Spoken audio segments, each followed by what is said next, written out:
Eu queria ler com vocês, vai ser o ponto da nossa meditação, Salmo 133, um salmo curtinho, não é?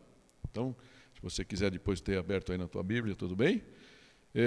Diz assim, a partir do versículo 1. Como é bom e agradável quando os irmãos convivem em união. É como óleo precioso derramado sobre a cabeça, que desce pela barba, a barba de Arão, até a gola das suas vestes. É como o orvalho do Hermon, quando desce sobre os montes de Sião. Ali o Senhor concede a bênção da vida para sempre. Amém? Amém. Vamos orar? Pai Santo, nós queremos, mais uma vez, buscar a Tua presença. Nós vemos, Pai, esse salmo tão pequeno, mas que fala de coisas tão importantes. Que ele possa ser uma inspiração a cada um aqui, ó Pai, aquele que nos escutam hoje e quando algum momento escutarem aqui, ó Pai, essa reflexão, que o Senhor possa falar a cada coração, nos ensinando as importâncias que existem no Teu reino, as coisas que o Senhor prioriza, as coisas que para o Senhor é importante, e que a gente possa desfrutar delas a cada dia da nossa vida. Fala, Pai, através dessa pequena passagem da Tua palavra, a cada coração. Em nome de Jesus. Amém. Amém? Esse salmo é um salmo que o nosso, digamos, o fundador da Aliança, Simpson, né? Ele costumava dizer que era uma pérola do saltério, né? Dentre todos os salmos, um salmo pequenininho que era como uma pérola. E ele fazia a ponte dessa pérola, né, desse salmo, com aquela parábola que Jesus contou, da pérola de grande valor, né, que um mercador que trabalhava já com pérolas, e aí de repente encontrou aquela pérola de grande valor, e vendeu tudo o que tinha em função dela, né. Esse salmo, embora com toda certeza não tenha passado pela cabeça de Davi quando ele escreveu esse salmo. Esse salmo é um dos salmos, como se chama, salmo de romagem, né?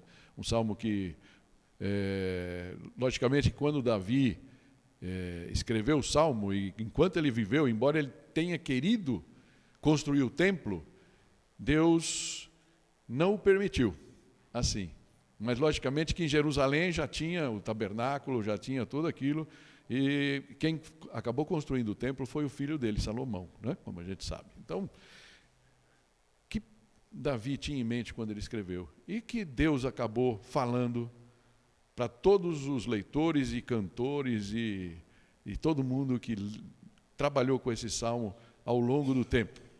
E eu queria então compartilhar com vocês um pouco disso. O que Jesus tem para nós através desse salmo? E ele começa falando de uma coisa muito importante. Como é bom e agradável quando os irmãos convivem em união. Como é bom. Como é bom. Interessante, né? Que eu estava lembrando de um corinho antigo da comunidade onde a Tomasa se converteu, alguns anos atrás.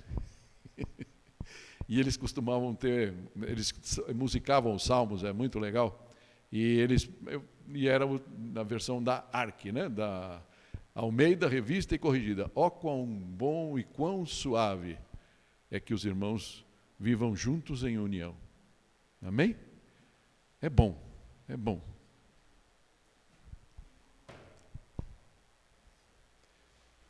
Não estava projetando? Ah, é? Eu não percebi. Então você precisa derrubar aqui.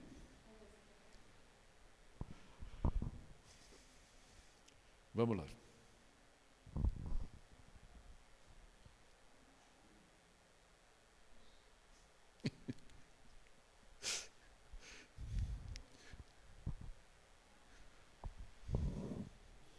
Tudo bem?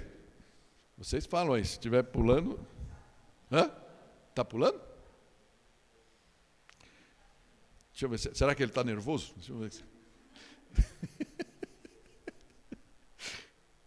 Essa é nova, né? Essa nunca tinha acontecido, né? Tem alguma coisa aberta? Não. É só isso aqui.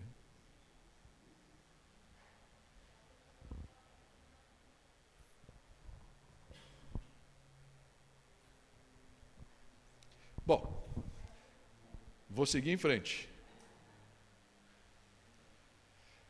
Vou fazer uma coisa aqui. Não entendo muito disso, né? Muitos de vocês aí podiam dar uma aula para a gente, mas vamos começar do zero aqui e ver se...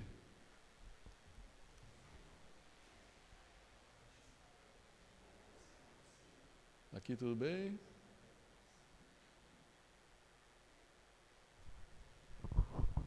Ok. Qual a importância da união? Qual a importância da comunhão para a nossa vida?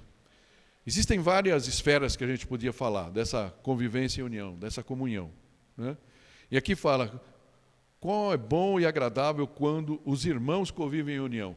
Existia alguma coisa na história de Davi que, com toda certeza, deve ter passado no coração e na mente dele para que naquele momento ele pudesse pensar na satisfação. Quão bom era essa união com os irmãos, não é? E ele assume, depois de tanto sofrer por perseguição de Saul e tudo mais, ele consegue se tornar rei. Quando ele se torna rei só de um pedaço de Israel, e a partir de um momento ele consegue a união de todos os israelitas embaixo do seu próprio reinado. Então, talvez ele tivesse alguma experiência sobre isso.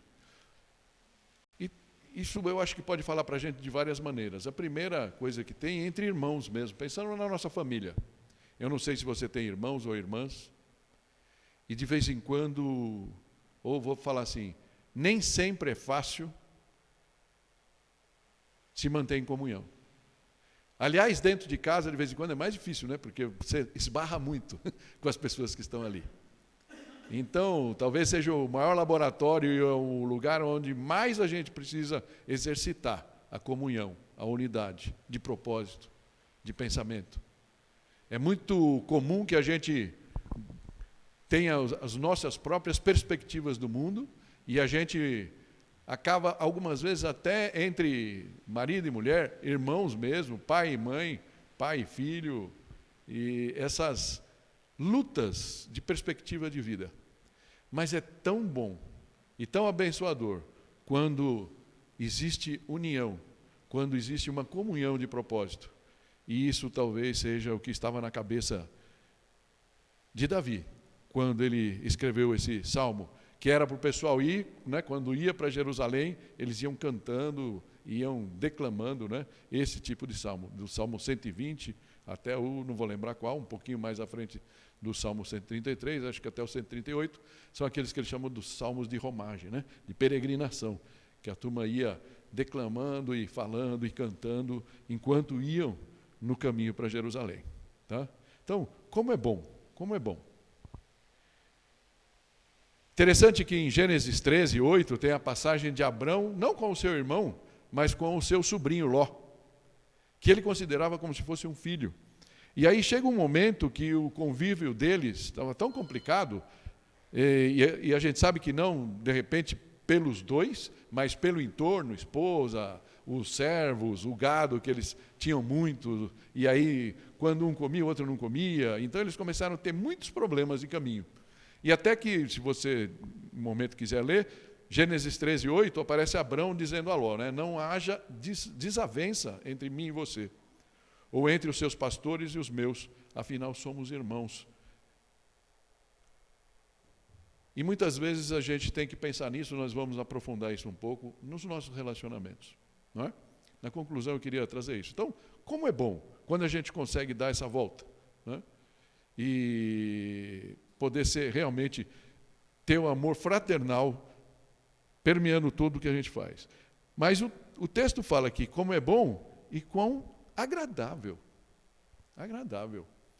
Algumas vezes a gente pode fazer algumas coisas, né? Depois que a gente, se você algum dia orou aceitando Jesus, se você tem vivido tua vida cristã com todas as batalhas que a gente vive no dia a dia, tem coisas que a gente sabe que é bom, que nem alguns alimentos que a gente come, né? Que fala, olha, come isso daqui. Tua mãe mandava você comer bife de fígado, por exemplo? A minha não, porque ela não gostava. Ah, me safei dessa daí. Né? Mas todo mundo fala, é bom, né? Bife de fígado é bom, come, faz bem, você vai. Mas você fala, caramba, talvez você goste. No meu caso, eu não aprendi a comer, não gosto muito. Talvez tenha algumas coisas, brócolis, né? Ou outras coisas que você fala, eu como porque eu sei que é bom. É bom. Mas conviver em união com os irmãos, além de bom, é agradável. É agradável. No tempo que eu trabalhei no México, tinha um colega de trabalho que era panamenho, era meu xará, era Carlos também. E tudo que eu ia fazer, quando ele achava que era bom, que estava bem, ele falava, está suave, está suave. E eu toda vez que escuto essa passagem no meio da revista Corrigida, eu lembro dele, Carlos Gattipai era o nome dele. Está suave. Então, é isso que é quando você se dá bem com os irmãos, né? Os amigos aí do Paraíso estão nos visitando. Não é gostoso quando vocês fazem coisas juntos? Não importa o quê, né? Isso sempre me remeteu à minha juventude, quando tinha lá, e eu falo isso 500 vezes para a igreja, porque ainda tenho esse sonho de consumo entre nós, né? Aquele dia que você, de repente você foi, você trabalhou, você estudou, aí chegava lá sexta-feira à tarde, sexta-feira à noite, ninguém tinha nada, mesmo não tendo festa, não tendo lugar nenhum para ir, tinha uma esquina lá que todo mundo ia encostando para lá, e logicamente incomodava os vizinhos, que de vez em quando tinha 30 e poucas pessoas ali, por menos que falava, algum dava uma risada, alguma coisa, incomodava todo o bairro. Mas isso tem na minha memória, e eu acho que, embora naquele momento eu não conhecesse a Deus, e ali não era Deus que se buscava, eu acho que é um bom exemplo para coisas que a gente pode fazer junto, né? Então, é muito bom quando a gente está num grupo bem maior, o coração da gente se alegra, né? Da mesma forma, o nosso coração não se alegra tanto quando nós somos poucos, e ainda mais num dia de ceia, né? Então, que a gente possa preservar esses momentos, de estarem juntos mesmo, desfrutando esses momentos agradáveis juntos e aprendendo o que quer dizer. Hebreus 13:1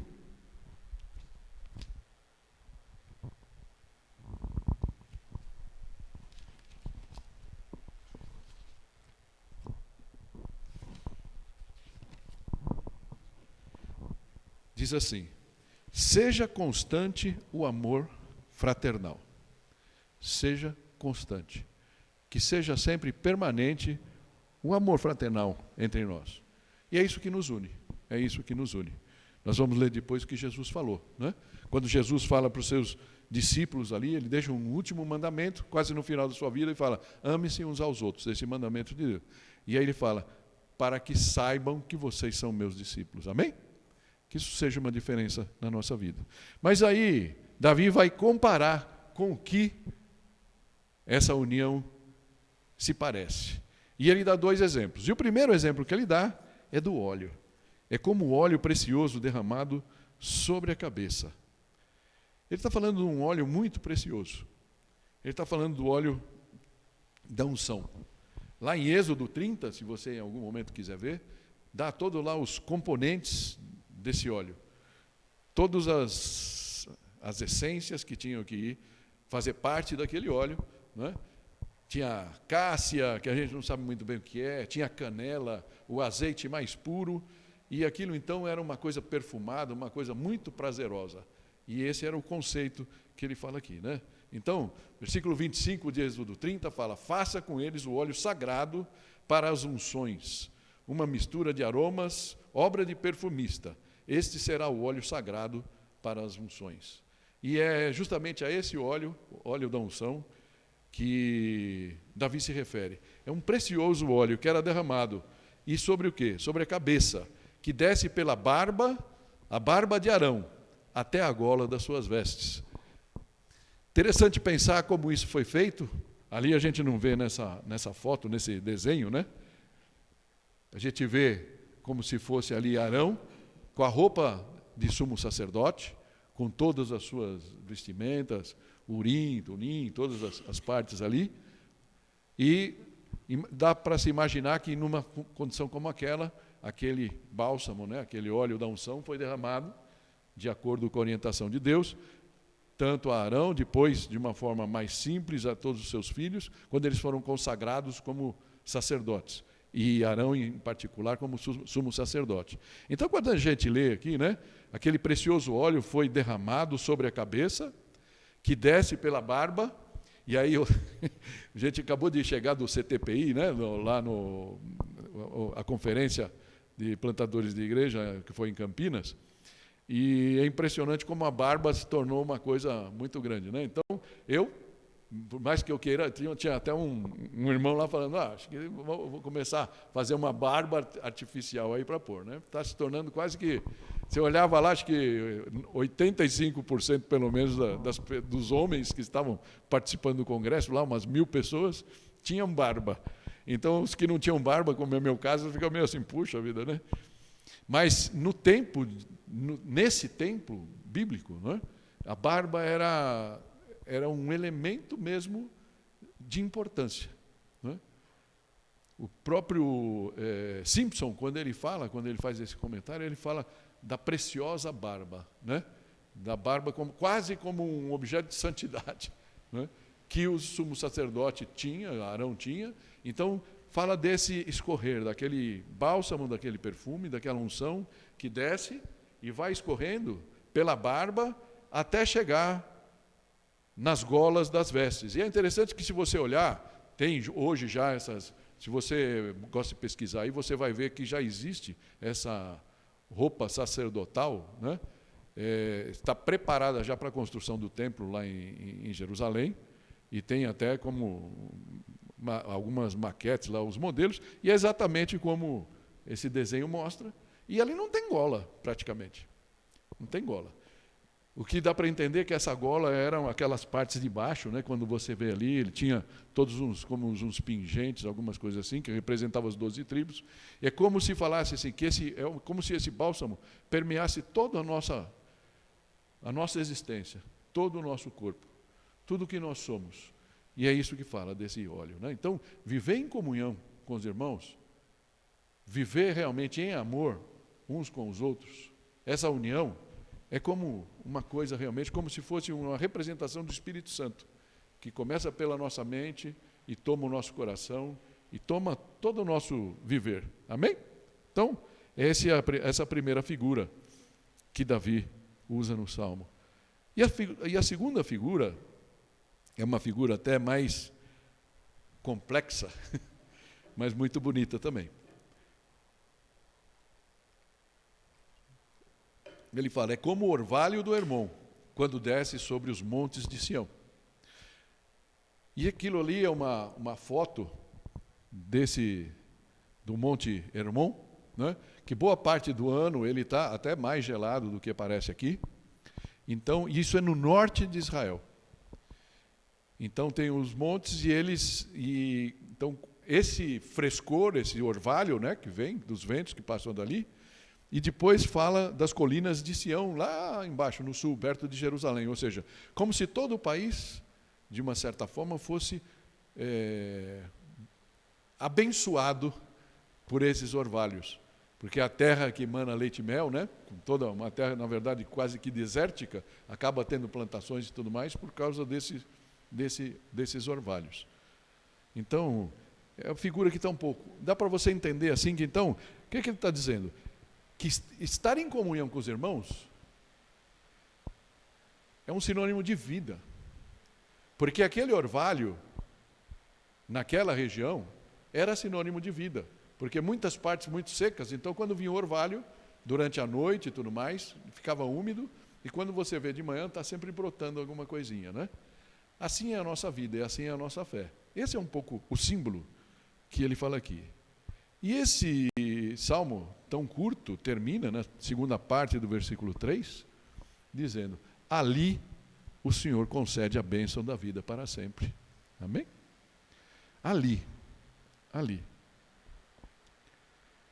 E aí a gente pode ficar pensando, como assim? Lá em Jerusalém? Que no tempo que o Davi escreveu não tinha nem o templo ainda, né?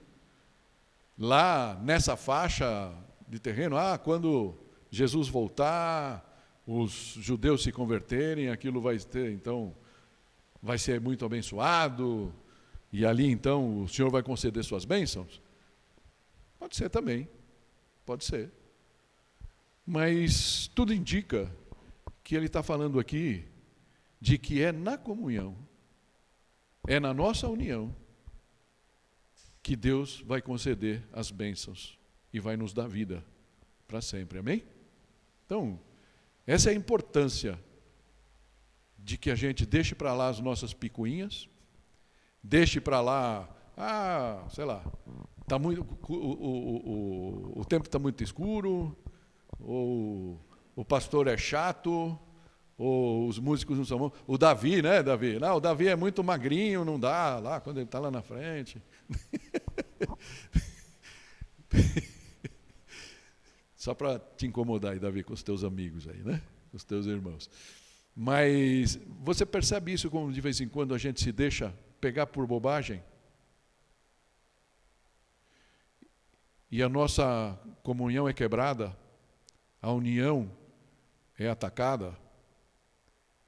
Tem uma parte de Levítico 25 que eu queria ler, que diz assim, a partir do versículo 17, falando do que é esperado no convívio. Isso era para o povo, mas é interessante o povo de Israel, e é interessante a gente ver, porque o coração de Deus é o mesmo, não é? Falava assim, não explorem um ao outro, mas temam ao Deus de vocês. Eu sou o Senhor, o Deus de vocês. Não explorem um ao outro. Ame-se uns aos outros. Pratiquem os meus decretos e obedeçam as minhas ordenanças, e vocês viverão com segurança na terra. Então a terra dará o seu fruto e vocês comerão até fartar-se e ali viverão em segurança. Versículo 20. Vocês poderão perguntar, que iremos comer no 7º ano, se não plantarmos nem fizermos a colheita? Né? Que era o ano sabático, que a orientação é que não se plantasse, né? Aí o versículo 21 fala, saibam que eu lhes enviarei a minha bênção no 6º ano, e a terra produzirá o suficiente para 3 anos. Quando vocês estiverem plantando no 8º ano, comerão ainda da colheita anterior e dela continuarão a comer, até que a colheita do nono ano, não do novo ano, do 9º ano. Não é? São palavras de um Deus que controla o tempo, controla a colheita, controla cada aspecto da nossa vida. E a gente costuma dizer, né? Então, ali, né, quando tudo isso acontecer, o Senhor concede a bênção da vida para sempre. Eu tive 5 dias, segunda, terça, quarta, 4 dias dessa semana, lá em Campinas, nessa conferência do CTPI, né? Chama Centro de Treinamento de Plantadores de Igreja, mas isso tem aberto aí nos últimos 14 anos para muito ensinamento. E eu confesso a vocês que eu me senti surrado da segunda-feira, começou segunda-feira depois do almoço, até a quinta-feira à noite. E teve uma coisa que aconteceu, um irmão que, me perdoem por falta de tempo, eu preciso ainda compilar todo o material das coisas que eu aprendi lá, e não deu desde que eu voltei. Mas tem um irmão que está no Vale do Silício, nos Estados Unidos. É um brasileiro, Felipe, o sobrenome não me lembro agora, e ele foi para os Estados Unidos quando ele tinha 17 anos. O pai conseguiu um trabalho e pegou as malas e as crianças e levou. Mas ele tinha 17 anos e você não está tão longe aí, talvez alguns de nós não faz tanto tempo que teve 17, e sabe quando você está no auge das tuas amizades, de repente as meninas e tudo mais, e aí teu pai pega assim, te tira dali. E esse rapaz foi para os Estados Unidos muito revoltado, e começou a aprontar para poder talvez chamar atenção, ou como rebeldia, chegou a ser pego por policiais na escola onde ele foi estudar com porte de drogas e tudo mais, né? Então ele falou, desse poço onde ele se meteu por rebeldia, o Senhor foi tratando dele, sarando a mãe dele, que não era religiosa nem nada, buscou uma igreja lá nos Estados Unidos, falou, vou mandar esse menino para uma igreja, E eles começaram a frequentar uma igreja, e lá esse rapaz encontrou a Cristo e começou a fazer a diferença. Mas ele louva a Deus porque Deus colocou um rapaz que, mais ou menos da idade dele, um americano, que no começo ele falou, qual que é desse cara? Esse cara está chegando perto de mim, para quê e tal? E começou a querer fugir, mas eles acabaram fazendo uma amizade e acabaram indo até, Deus tocou o coração dele de fazer o seminário, esse rapaz também, e eles foram para o seminário juntos, foram companheiros de quarto e tudo mais. Eles fizeram o seminário e começaram a trabalhar no ministério, cada um foi para uma cidade, até um dia que esse rapaz chamou, ele falou, ele casou, estava com uma criança pequena, tinha comprado uma casa, aqui nos Estados Unidos você compra a hipoteca, né? Você vai comprar, perder de vista. Então tinha comprado uma casa e os pais estavam para se mudar para a região deles para poder cuidar dele, ou seja, uma vida mais ou menos ganha. Aquilo que todo mundo quer, né? Com 25, entre 25 e 30 anos, conseguir. Mas esse rapaz ligou para ele e falou, olha, Felipe, quero te convidar para uma coisa que Deus tem colocado no meu coração e eu só vou fazer se for junto com você. Ele põe no meu coração que é junto com você. Ele falou para você? Não falou para mim. Aqueles papos, né? E foi até que esse rapaz convidou para eles plantarem uma igreja nessa região do Vale do Silício, onde está lá a Apple, onde estão todas as grandes aí de tecnologia. É a região dos Estados Unidos onde o percentual de cristãos é o menor que existe. E também o número de pessoas que desistem da fé, vamos falar assim, né, é maior, é o maior. Os índices são alarmantes. E aí ele olhou aquilo e falou, você está maluco? O que eu vou fazer lá? Vou largar a minha vida, a minha estabilidade, minha vida que está começando para fazer isso?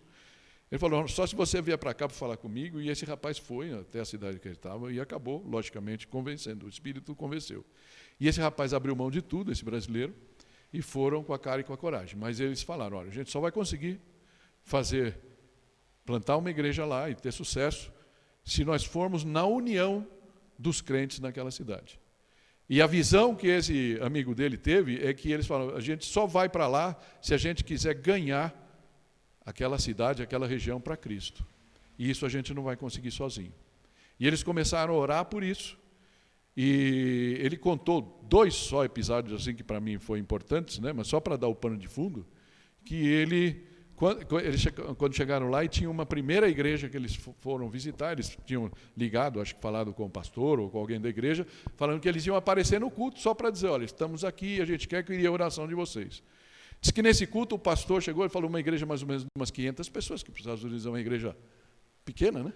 E chegou lá e disse que o pastor chegou, olha, nós temos aqui o irmão Felipe, o irmão tal, que desculpa, não lembro o nome dele, e eles vieram aqui para plantar uma igreja e eu quero falar para vocês assim, a gente vai apoiá-los com tudo, então eu digo para vocês que estão sentados aqui, que queiram, se você quiser ir com ele, pode ir, vão ajudar, eu queria que tivesse um grupo importante daqui que fosse ajudá-los a plantar a igreja, e você pode levar o seu dízimo junto. Falou isso, ele falou, eu nunca esperava receber isso, né, de um pastor falando assim, uma tamanha liberalidade, abertura, né? Mas isso aconteceu, ele falou, mais ou menos umas 50, de um grupo de 500, mais ou menos umas 50 pessoas aceitaram o convite do pastor e foram ajudá-los. E aí foram numa outra igreja, que era muito maior, e aconteceu uma coisa muito semelhante. E essa outra igreja fazia um movimento enorme na região, beneficente, e uma coisa que pegava 5.000 pessoas, mais ou menos. E eles faziam isso com um certo tempo. Esse pastor dessa igreja falou, nós vamos fazer uma coisa para vocês, mais ainda, nós vamos mandar todos os voluntários, mas nós já vamos fazer nesse ano como se fosse da sua igreja, nós vamos trabalhar para a sua igreja. Então, eu sei que eles começaram a igreja já com mais de 200 pessoas, um negócio que para nós é inacreditável, né? E aí eu fiquei ouvindo aquilo. Mesmo vocês que nos visitam, você olha à sua volta, olha a nossa realidade, talvez você veja a realidade da sua igreja hoje, pós-pandemia, né? E aquilo foi uma surra para mim, na verdade. A bênção muito grande, e aí eu tive uma plena consciência do quão pequeno o meu Deus é. A minha concepção de Deus. Quando eu vi aquilo, infelizmente não tem as fotos aqui, eu falei, gente, esse é o Deus. Quando ele fala, quando vocês se unirem, eu posso mover o mundo. E eu vou mover o mundo. E ele está fazendo, já tem 24 mil igrejas que foram plantadas nos últimos 14 anos naquela região. E é uma das regiões mais prósperas do Evangelho naquela região. Mas todas as igrejas estão juntas. Ele falou que para nós choca um pouco, né? Ele falou que tem até algumas igrejas católicas dentro desse rol, e eles fizeram, por exemplo, uma série juntas, uma série de mensagens que todas as igrejas juntas fizeram ao mesmo tempo e tal. Uma união muito diferente. Uma união que extrapola. Por isso eu acho legal, os jovens estão se unindo aqui no dia 11 de novembro. Nós vamos ter um culto aqui, né? Um louvorzão, no sábado. Então, nós que somos todos jovens, estamos convidados também para vir aqui atrapalhar eles, certo? E também depois para fazer um lanchinho que eles merecem, né? Então, essa união, e eu falo específico para vocês, essa união de vocês não tem preço. E Deus abençoa. A prova é isso. Esse salmo fala disso. E tudo que eu vi lá, essa foi uma das iniciativas que realmente quebra o coração da gente, quando a gente sabe coisas que Deus está fazendo. Quando os irmãos se dispõem a viver o Salmo 133. Eu não sei qual é a sua realidade, como você está. De repente você olha para o teu amigo, e eu podia brincar com todos vocês aqui, né? Citar pelo nome e falar, tal, fulano tal, fulano é assim, fulana é assado. E a gente se pega nessas coisas e perde a bênção que Deus quer fazer através de nós e no nosso meio. Amém? Eu estou muito animado. Eu voltei de lá animado. Se a igreja estivesse cheia hoje, o meu ânimo ia aumentar, óbvio. Sou humano e meu coração é igual ao de vocês. Mas eu estou animado com o que Deus ainda vai fazer no nosso meio, porque Ele pode. E Ele quer, se a gente se dispuser a deixar as nossas picuinhas e abraçá-lo de todo o coração. Amém? Amém? Eu vou ainda arriscar, passar rapidamente algumas considerações que eu gostei, eu compilei algumas tem um livro do Simpson, que eu já mencionei algumas vezes, chama Cristo na Bíblia, né? E em cima desse Salmo 133, ele fala, tem algumas reflexões, algumas considerações. E eu queria compartilhar algumas delas com vocês, porque eu achei que pode nos enriquecer, pelo menos para nos orientar no pensamento. E a primeira coisa que ele falou, decidamos e nos empenhemos para andar em união e comunhão uns com os outros. Uns com os outros. Tem mais de 50 citações, e eu tive que me conter para não encher de vocês de versículo mais e botar uma lista. Procura, mas você põe lá, ainda mais hoje, né, se você tem o teu aplicativo aí na Bíblia e tal, põe uns aos outros ou uns com os outros e vê o que vem. De Jesus a Paulo, a todos os apóstolos, todos nos orientam a fazer muitas coisas uns pelos outros e uns com os outros. Isso é a nossa fé. A fé cristã não é aquilo que o Otávio mesmo comentou, não é para a gente...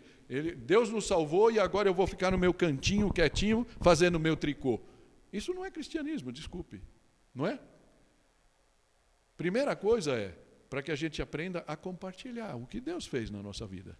E se a gente tem amor, a gente quer que essas coisas que Ele fez na nossa vida possam alcançar o próximo. A partir da nossa família, os nossos filhos, os nossos pais, os nossos irmãos e irmãs, e assim por diante. Decidamos e nos empenhemos para andar em união, em comunhão uns com os outros. Amém? Pois quero terminar para a gente falar disso juntos. Lembremos sempre que nós somos os responsáveis por qualquer brecha na unidade. Isso eu achei muito legal e importante. A gente gosta de jogar a culpa no diabo, né? A gente gosta de estar falando, não, que ele está entrando, ele entrou. Gente, se ele entrou no nosso meio, nós demos brecha. E boa parte da nossa brecha é, porque... Então, eu posso falar da minha esposa, que está aprendendo a lidar na mídia lá, toda bonitinha, né?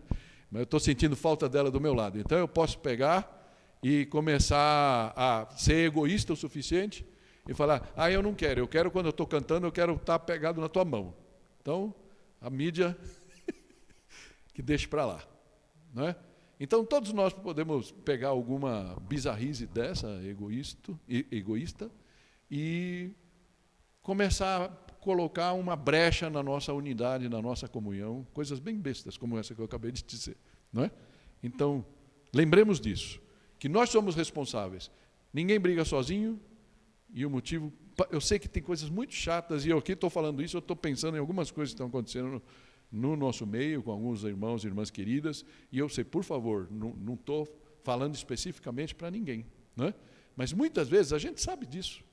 Quando a gente tem alguma coisa, alguém começa a agir conosco de alguma maneira, é sempre um convite para a gente parar e pensar como a gente tem agido com aquela pessoa, o que a gente já fez, se a gente não está dando brecha para essa pessoa nos tratar de uma forma que não é legal.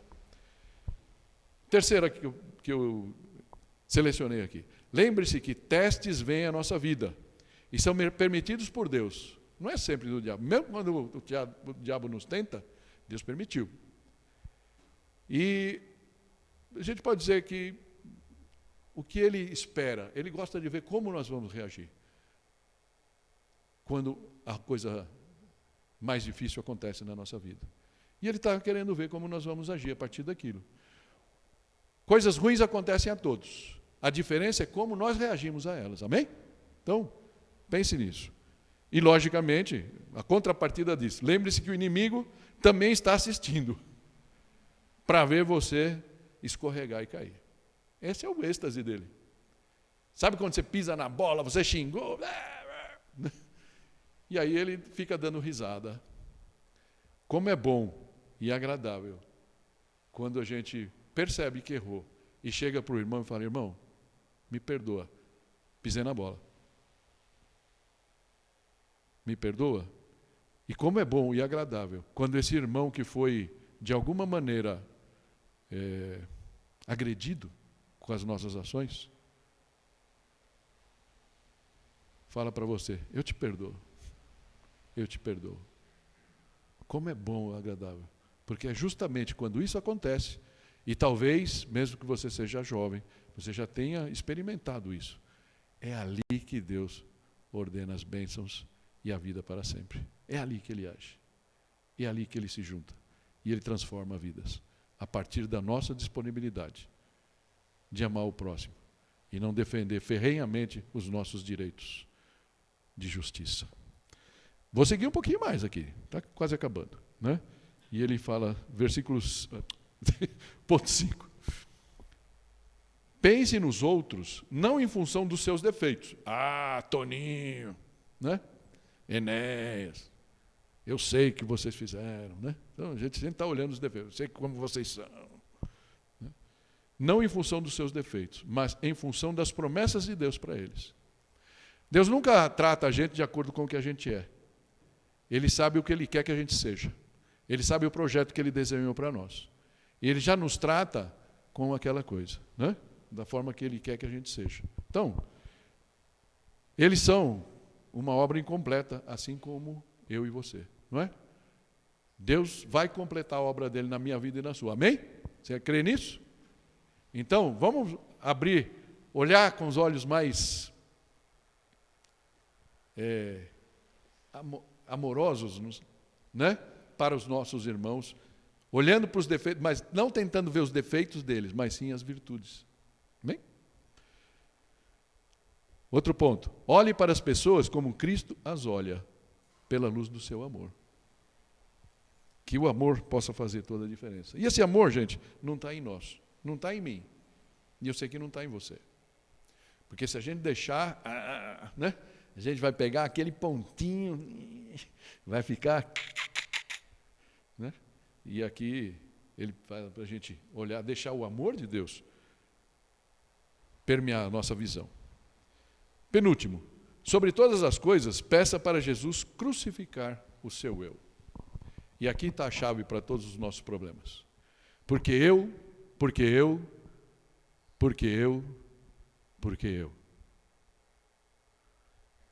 O mundo tem que me fazer feliz. Vinícius falou umas frases muito legais aí aqui a semana passada, acho que foi, né? Durante o louvor. E a gente quer resgatar isso, né? Ele fala, o que eu quero é ser feliz, né? Não é isso que a gente aprende no mundo? Porque eu tenho direito, porque eu. E aqui a gente tem que falar, olha, porque Cristo quer assim, e eu vou ser muito mais feliz quando eu deixo o porquê eu, e eu vou lembrar porque Cristo fez. Amém? Então, peçamos realmente para Jesus crucificar todo dia. Como Jesus falou, cada um, você quer me seguir? Apanhe a sua cruz, né? E siga-me. Apanhe a sua cruz todo dia e siga-me. E o último ponto que eu pus aqui, que eu selecionei, né? Mantenham a alegria e a doçura do Senhor, e Ele colocará o seu próprio coração em você. Amém? Você quer teu coração transformado? Teu coração permeado pelo amor de Jesus? Começa por abrir mão dos seus direitos. O seu direito de ser feliz. E Ele pode transformar a sua vida para melhor. Amém? Aquele versículo que eu citei, João 13. Podemos ler juntos? Um novo mandamento lhes dou. Ame-se uns aos outros, como eu os amei. Vocês devem amar-se uns aos outros. Com isso, todos saberão que vocês são meus discípulos, se vocês se amarem uns aos outros. Amém? O que as pessoas vão ver para entrar nesta igreja, ou na Igreja do Paraíso, ou qualquer uma das igrejas que existem no mundo? Quando eles olharem para o povo que está ali dentro. E eles falam, eles têm uma coisa que eu não tenho. Foi o que me chamou para Cristo. Quando eu saí com uma turma, bem jovem, e eu tinha as minhas peregrinações pelo mundo, as coisas que eu achava que tinha que mudar, e naqueles jovens eu vi uma alegria que eu não tinha. E eu falei, eu quero isso para a minha vida.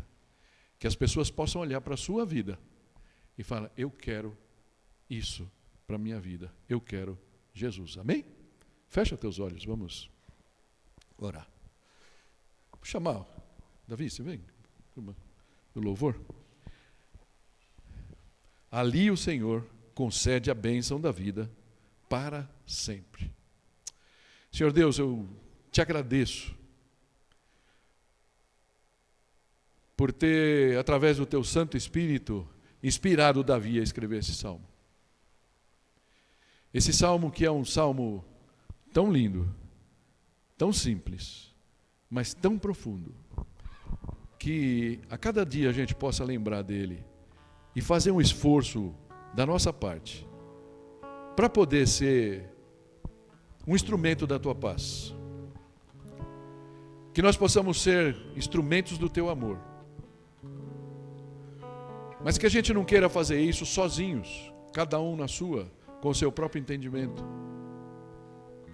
Como Jesus tem mostrado na sua palavra, como Ele deu esse mandamento para aqueles discípulos e para nós também, que o amor que a gente tem um pelos outros possa ser um diferencial, que possa abrir o coração das pessoas que ainda não te conhecem, Senhor Jesus, que não te conhecem, Pai eterno, para uma nova jornada de vida, uma vida em abundância, uma vida em que a felicidade não é o alvo a ser buscado, mas seja o resultado de uma vida de alegria e de submissão a Ti. Em nome de Jesus nós oramos. Amém.